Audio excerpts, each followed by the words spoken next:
Welcome into the Stand Like Men podcast. I'm Daniel Schallenberg. And I'm Logan Ingram. And we are here to talk about what it means to be a godly man. And we're going through, different topics every week and diving into different aspects of what it means to be a man of God. That's all I've got for my intro. I'm sorry. I know I just kind of like stopped talking. That's all right. We're really glad you're here. If you're enjoying everything, enjoying these conversations, we would love to hear from you guys. If y'all have questions, if you got comments, whatever, suggestions, whatever it is, we'd love to hear from y'all. Y'all can comment on any of our social media or YouTube, or send us an email at standlikemen@gmail.com. Yeah. We're starting a new series today. Marks of an Uncommon Man. Yeah. This list is provided by Bryan Schwartz. Brian Schwartz. Yep. Yeah. We teased it a little bit last week. Yeah. Bryan is a former Jacksonville Jaguars middle linebacker and had moved into ministry after playing in the NFL for a couple years, and is just an incredible human being, and he gave this list to a bunch of us, and he's actually writing an entire book over this that will be out after a little while. And I would love to, once he gets that done, I'll plug the book. Oh yeah. For everybody to get. Yeah. But it's an awesome list. It really helps segue from 1 Timothy 3. Mm-hmm. And these are the visible marks on our lives of uncommon men, which is what we are called to be. Yeah. Romans 12:1-2 spells that out pretty clear. I beseech you, therefore, brethren, by the mercies of God, that you present your bodies a living sacrifice, holy, acceptable to God, which is your reasonable service. And do not be conformed to this world, but be transformed by the renewing of your mind, that you may prove what is good and acceptable in the perfect will of God. Yeah, so these marks are kind of like the Bible would call them fruits. Yep. And they're broken down. The first section is broken down into identity, about who we are as children of God and as men who are trying to lead biblically. Yeah. So we're going to start with number 1, right? Yep. Because we already teased it. We already kind of talked about what this is. Yes, we did. So, do you want to do it?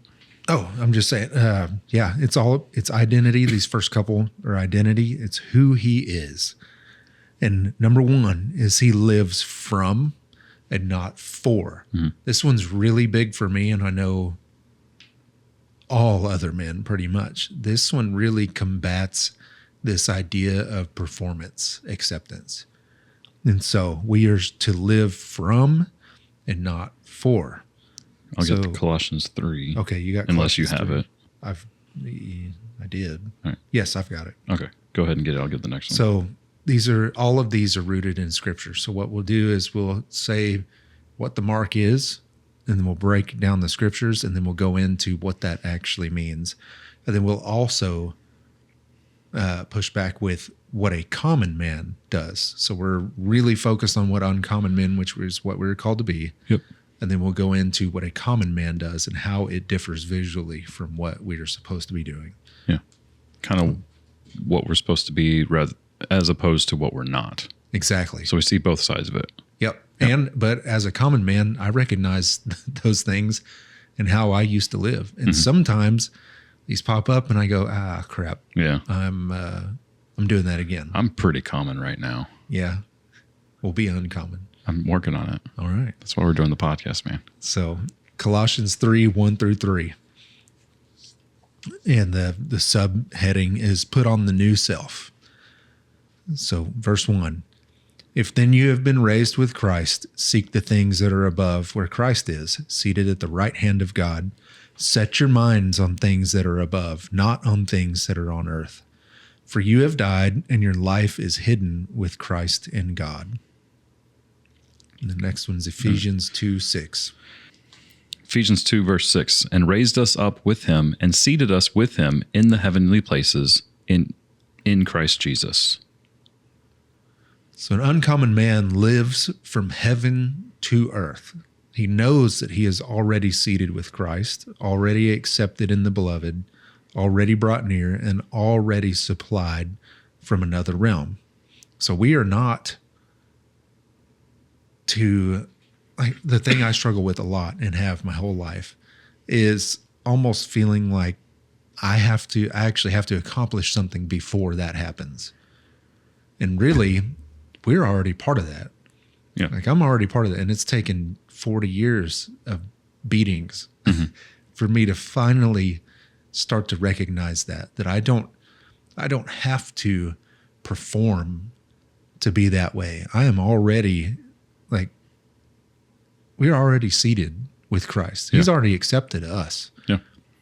And because of that, we are not waking up every day trying to learn sonship, trying to get God to like them, which is exactly how I've lived my life, and trying to prove my worth through output, through performance. He lives from identity into assignment. He releases downward what he has received, upward. He works from rest and not for rest. So we already have all of this. We've already been granted all of this in Christ. Yeah. And for some reason, as men, because I know it's not just me, it's me to a T, and I've visited with tons and tons of other men who feel the exact same way. We believe that we have got to perform, and we're taught that from a very early age. I mean, all the way from kindergarten. I played 12 years of football. You think about performance acceptance, dude. If you don't perform, well, you're not playing. Yeah. If you don't lift the weight, you don't get accolades and you don't get the starting position. If you don't run fast enough, you don't get accepted. If you do something wrong, then you're punished. Yeah. And so it's all from acceptance. It's working. It's 12 years of work to finally go, okay, I'm good enough that I got to play college football or whatever. But this just flips all that on its head, because what's amazing is we are never told as men, you're good enough and you've got what it takes. Like that is something that is almost unheard of for men to hear without earning it through performance, right? Like we're not just told that just cause, but that's the truth is we're accepted and we have what it takes. Yeah. And we've talked about this so many times over the past year and a half in this podcast of like our citizenship is already in heaven. Yeah. And like, we're not looking, we don't have to earn it. We have it, and we're already in the family of God. And with that, we have his love, and he is a much better father than we are. And even though like we know what to do to take care of our children, God's better. And we don't have to earn the love. We have it. We have, and man, I'm butchering this whole statement. Sounds better in my head. We also talked about how we have inherent and infinite value. Yes. Like our value is based on who created us, which is God, and our worth is based on what Jesus paid for us. And both of those are infinite and eternal. Yep. And so like our value and worth should and must come from God if we're going to be godly men. Yeah, absolutely. And if we're trying to earn value from God, or even earn value from our wives or our parents or our friends or our community or society, like if we're trying to earn our value from anybody, then we're not living the way God wants us to live. And we're never actually going to get it. No. If you notice, like there's always more you could do. Yeah. The goalpost constantly moves. Yeah. You'll never get there. No. Ever. And that goes perfectly into what common men do, which is me. Samesies. So the common man lives for what the uncommon man has already received. He lives for it's hard. He lives for approval, for validation, for applause, and a sense of enoughness. Man, holy smokes. I mean, that speaks. Why are you talking so loud? Am I? You're being really spicy right now. Oh, I'm passionate about it. No, I'm just saying, like, all of this is very loud for me. Oh, okay. Sorry. Oh, I thought you were saying that I'm talking way too loud. No, I was trying to be funny about how like this is all me right here. Oh, I know. It's I hate and it punches me. Yeah. A little bit, hits me hard. Yeah, because he He's living for approval, validation, applause, and a sense of enoughness. Because he is living for it, he is easily manipulated by people, by pressure, outcomes, and recognition. He's constantly striving because he's trying to reach a place of grace already given at birth. Mm-hmm. Well, a place that's already been given to him. Mm-hmm. And I'm sure that's so frustrating for God. Yeah. Like looking down on us, and we're just, no, I can't have that until I have accomplished. Yeah. And he's like, what are you doing? It's like, you already got it. Yeah. Like, you don't have to do anything. Yeah. So, like that's so, I'm sure that's really frustrating What's for him. happening right now? Yeah. Yeah, exactly. I completely agree. And you see this, I mean, you see it with everybody. You see it with celebrities. Mm-hmm. They reach the top of the top of the top. And they're heartbroken. Mm-hmm. They're sad. They're miserable. It's because they're trying to accomplish something that it's almost like it really just doesn't exist, mm-hmm. because it really doesn't. Like you build up and perform to reach this pinnacle of acceptance. And it's not going to get there because it just moved again. Yeah. Like how much is Elon Musk worth? 800 and something billion dollars. Yeah. Almost $1 trillion. Mm-hmm. And I was reading something that said he could spend $204 million a day mm-hmm. for 10 years and never run out of money. Yeah. For a decade. Mm-hmm. $204 million. But guess what? He's not a trillionaire. No. And Bezos and I'm sure other people in the world are trying to get there. And so there's no finish line. No, there's not. Because I mean, you're a multimillionaire. Well, you're not a billionaire. Okay, multi-billionaire. Well, you're not a trillionaire. Well, I've put a car in space. Okay, but you haven't been in space. Well, I went to space. Yeah, but it's kind of space. Right. It's like it's never enough. That's right. Yeah, you see, I mean, look at sports, the Super Bowl champion. Well, you didn't win 9. Yeah, and Tom Brady talked about it a lot. Yeah, where he's like, he won the first one. He's like, it felt great in the moment, like and for like that 30 moment, seconds. and he's like, now what? He's like, I'm still not complete. Right. I still don't. Yeah, that was a good interview when he broke all that down. It's like and he's like, okay, we'll win another one. You win another one. Yeah. You win another one. You win another one. And then you're constantly trying to chase this feeling, and you're never gonna be satisfied because you're trying to get your value from something outside of God. Yeah, I know people who own multi-million-dollar companies that are never satisfied. Yeah. I mean, they're the boss. They're the sole owner. They've made millions. They make millions every year in profit, and the goalpost just keeps moving. Yeah. And that's their identity. And what's crazy is you see people who live in that identity, and they end up losing big time. Like they're miserable, right? Mm-hmm. A lot of people that I know, and even business, for instance, they've chased it so hard and made that their identity of accomplishment and achievement. They lose their families because they put their families secondary to achieving. Yeah.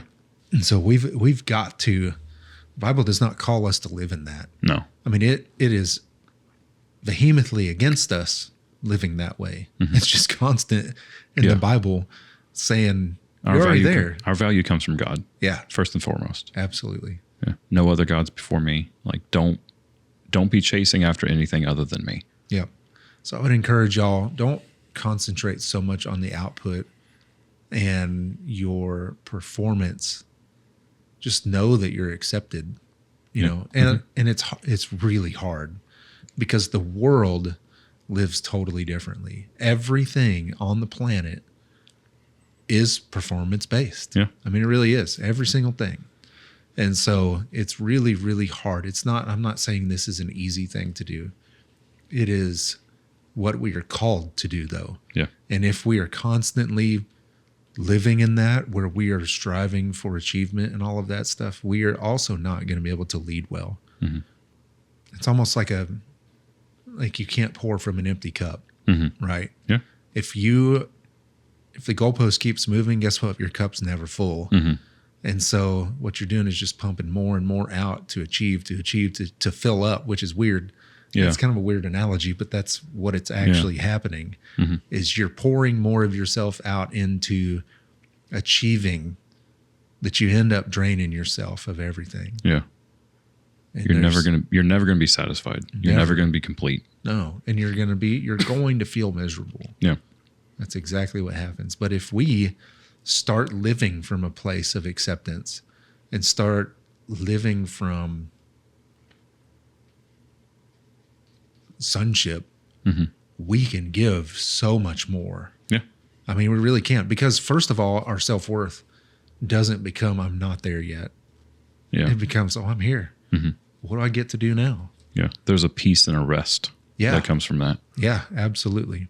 Yeah. And that's what the last piece of the Uncommon Man piece was. He works from rest, not for rest. Because that's what a lot of people are doing. They're working hard, and business is just an easy, low-hanging fruit. Is you work and work and work and work and work to retire one day or have enough where you can finally rest. I don't know people that do that. Yeah. They just keep going. They don't actually achieve that. And when they do achieve it, they're not really that restful. Yeah. The people that I've seen. No, I agree. Yeah. You want to jump into number 2? Yep. He knows whose he is. 1 John 3, verse 1, New King James. Behold what manner of love the Father has bestowed on us, that we should be called children of God. Therefore the world does not know us, because it did not know him. An uncommon man is rooted in belonging. He knows he is loved by the Father, named by the Father, and claimed by the Father. That settles something deep in him. It stabilizes him in pressure, in success, in obscurity, and in warfare. He is not trying to build identity from what he does, because he knows identity came before assignment. He knows he is loved by the Father, named by the Father, and claimed by the Father. And it settles something deep in him. It stabilizes him. It absolutely does. Like that's that piece that we were talking about. Yep. Where we get our value from God, and like that settles, like when we, not just the value from him, but we know that God loves us, and that love is unconditional, where we don't have to earn it. And that does, like, it settles a lot of chaos and unrest in us and gives us rest and peace. You were talking about business. I think politics is another big one, where politics is constantly making us live in fear. But if we actually trust and believe that we are loved by God, and we are God's, we are his children, then there's a lot more peace that comes from that. And that's something that I've actually noticed in my own life. Is I practically completely stopped watching 24-hour news networks. Yeah. Because it's just a fear-mongering cycle. And I'm like, I'm going to try turning that off. And it was difficult for a while. But then I started like pursuing, like, okay, if I believe that God is who he is, then this is going to be taken care of. And there's still some uncertainty and some fear that happens. But like generally speaking, I'm much more at peace in my life, because I'm forcing myself to trust that God has it all handled. Because if I'm watching it, then I'm sitting there thinking, well, what can I do? What can I do? It's like, I can't do anything. Yeah. I can't change corruption at that level, where I'm at right now. And living like these are marks. Yeah. Like people see this. It's very apparent in us. And again, these are the fruits of our lives. Is you can kind of look at somebody. I mean, especially if you're looking from this lens, you can say that person's living for an uncommon life. That person's living common, and because it's apparent. Yeah, it's the way your insecurities. We all wear our insecurities, right? Like a mask. Oh yeah. They're all outward. It's quite apparent. Yeah. It's some of us think we're really good at hiding them, and behind whatever success, I don't know, image, whatever it is, but it's so apparent to everybody else. Yeah. Well, that's like I try to hide my insecurities, and like I'm I'm catching myself raising Emmett to hide my insecurities as well. Yeah. But like hide them in him. I'm like, stop being weird, dude. Stop doing that. You're going to be weird. Oh, I do that. People aren't going to like you. Stop doing that. I do It's that like to my kids. the problem is like he has a good friend group, better than what I had. And so I'm like, if you act this, and I'm thinking if you act this way, they're not going to want to be your friends anymore. And then you're going to be alone like I was. It's like, well, that's while I'm telling him that, they're all doing the exact same thing that he was doing. I'm like, but there's still that insecurity of me. And I'm like, because I didn't develop that trust in God until later. And I didn't develop that identity until much, much later. Yeah. I still struggle with it. Oh yeah, absolutely. Did I cut you off? No. Okay. The common man is always trying to answer the question of who he is by chasing titles, positions, women, money, success, strength, image, or influence.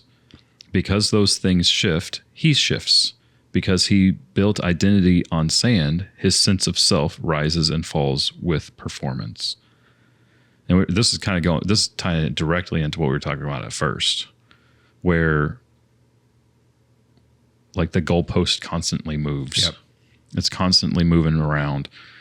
And it's not just like, okay, you achieved this thing, but you didn't, like, okay, you're a millionaire, but you're not a billionaire. Sometimes it's, okay, well, you're a billionaire, but you don't have a good relationship with your kids, but you haven't built a house. I don't know. Yeah. I mean, it shifts from like in level, what's the word? Like in amount or degree or whatever of that thing, but it also shifts in like focus of like, okay, well, yeah, you did great in this area, but you didn't do great over in this area. Yeah. I did not explain that well. I have a great example of how I lived in identity and how one guy's words to me in passing just tore me up. So again, I played football for a while and I was big and strong. And I remember a couple of years ago, I don't even remember why I had leaned down a lot, but I saw a guy at church and he came up to me and he was like, I almost didn't even recognize you. You don't even look like an athlete anymore. And I remember telling my wife, I was like, who am I? Like because that was a huge part of my identity is people were like, dude, you're big, like you're strong. Mm-hmm. And then somebody to come and say, that's gone. Yeah. And I mean, it was, and I'm almost ashamed of it. Like that I really looked at that. That was part of my identity. Yeah. And I was like, well, who am I then if I'm not an athlete? Yeah. Because at the time I wasn't. Mm-hmm. I was married and had kids and was working. Like I'm not an athlete anymore. So why should I look like one? But it was so ingrained in me that I didn't know who I was. And that's so sad to look back on and think, yeah, my identity was tied up in being an athlete. And then even just last year, my identity had kind of shifted to, oh, you're a hunter. And then I felt like God was calling me to take the season off. And so I did struggle with it. I was like, well, I'm not a hunter anymore, not this season. Mm-hmm. So then who am I? Yeah. And it's just a constant struggle for me. And I don't know that anybody, I strive to reach that point one day, not as accomplishment, but that I really truly can accept that I'm already accepted and my identity is in Christ. And then like, I don't need hunting or athletics or money or success to validate my identity and validate myself. Yeah. The world is really, really good at convincing us that we need to like fall in line. Yeah. And like, we need to keep perpetuating this thing and we need to keep the cycle going. This always drives me crazy because I look at it, I'm like, we don't have to do this anymore. Like this, for example, like, the saying, like the na, na, na, na, na. Yes. Like There is not a single person on this earth that enjoys having that sung to them. And there might be like, there's some people that like, I mean, most people enjoy doing it to other people, but nobody likes the nah, nah, nah, being told to them. No. And I'm like, we don't have to do that anymore. And like, I don't even remember being taught, like, this is how you do it. And this is the body language. This is how you move your body to do this. And this is what you do with your hands. But it was just inherent. Like, I just learned how to do it because I watch other people. I'm like, well, I don't want that done to me. So I'm going to do it to other people as often as I can. Like, why are we doing that as a society? Why do we do that? Yeah, I don't know. Because it's just, society's good at convincing us that we just have to keep it going. Yeah. I've got an analogy of the list that got ignored recently. Go ahead. Well, yeah, because it's who was the chick that went in front of Congress? Was it Pam Bondi? I think so. And said, like, if we prosecute the people on this list, then the entire system's going to shut down. And I'm sitting here thinking, like, burn it down. I know, me too. Oh no! Like, why is this a bad thing? Yeah, we built a country from nothing. Like, why do you think that's going to be the end of the world? Yeah. Like, And we why can re-elect other people. Yeah, why is it a bad thing that the pedophiles and murderers are gone? Yeah. I don't know. Anyway, but it's just this constant, like, you have to keep the cycle going. You have to keep the system running because it's the system. And this is what we know. And we don't know what's not in the system. Yeah. Well, what's not the system is God. And if we stop pursuing the system, like, we're going to be pursuing God. But the world has gotten really good at convincing us to constantly perpetuate this cycle and this system of, like, everybody else is finding their identity in their athletics or in their emotional stability or in their business or in their what have you. Mm-hmm. Like, everybody else is finding it. And so, like, we are communal people. Like, we humans need community. And so we fall in line with what the culture says, because they tell us that all you have to do is do this and then you get value. Mm-hmm. Every advertisement on TV is practically everyone is, as long as all you have to do is you have to buy this food and then you will be loved, or you'll be satisfied. You'll finally be satisfied as soon as you eat this hamburger. Yeah. Or if you just give us money to save this dog, then you'll be a good person. Or if you use this shampoo, then people will actually like you. Like, it's constantly, everything in our culture is distracting us and pulling us and kind of dragging us into this system. But, like, it's more of a luring us into this system. Yeah. It's not even dragging, because we will willingly go into it. Right. Yeah. We've got to anchor our identity in something. Mm-hmm. Because even if I thought, okay, well, my identity is in being a dad or a husband, and I'm going to be the best dad and husband I can possibly be. And then, God forbid, one day there's an accident and I lose my wife and kids. Mm-hmm. Well, I'm not a husband or a dad anymore. Mm-hmm. So what then? Who am I? Yeah. Or going back to athletics, like, okay, say you're a Super Bowl champion and your knee blows out. Mm-hmm. Well, you're not a Super Bowl champion anymore. I mean, you were. Yeah. But not anymore. Yeah. Because they get a new one every year. That's right. That's exactly right.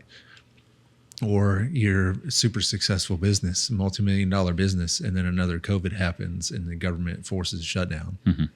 What then? If your identity is completely tied up in your business and that goes away, or whatever it is, if it goes away, who are you then? Mm-hmm. If you have put everything you have into that identity, yeah, you're going to fall apart. You're not grounded in anything. Mm-hmm. It's all sand, just like this says, because he built his identity in sand, his sense of self rises and falls with performance. Mm-hmm. And we can't be that. We've got to be grounded in something. And the only thing I know that's constant is Jesus, is God, right? Mm-hmm. And that identity. Yeah. If we can ground ourselves in that, that's never moving. That's never going away. We feel like it might sometimes because we sin. Well, we look at just the image of Peter on the water. Pops in my head. Right. Our focus is on Jesus, but then when we start to fall and sink when we take our eyes off Jesus. That's right. Stop pursuing him. Yep. Again, right now we're going through identity and what the fruits of our life are, because we're supposed to be producing fruit. Our life is supposed to be a reflection and a testimony of that. So we're going through Marks of an Uncommon Man, and we're really glad that you joined us this week. We're going to go through a couple more. There's, again, 61 of these. So there's plenty to go through. And so we'll be doing that. But again, we'll be hopefully having interviews. I'd love to have interviews with men who are reflecting these things. Yeah. I think that would be great. Hear from them on how they are living their lives, what allowed them to reach this point where they can be an uncommon man as well. But thanks for joining us. If you got any comments, suggestions, feedback, negative or positive, we're fine with all of it. We'd love to hear from you guys. You can comment on the socials or YouTube, or you can send us an email at standlikemen@gmail.com. Our verse is 1 Corinthians 16, 13, and 14. Be watchful. Stand firm in the faith. Act like men. Be strong. Let all that you do be done in love.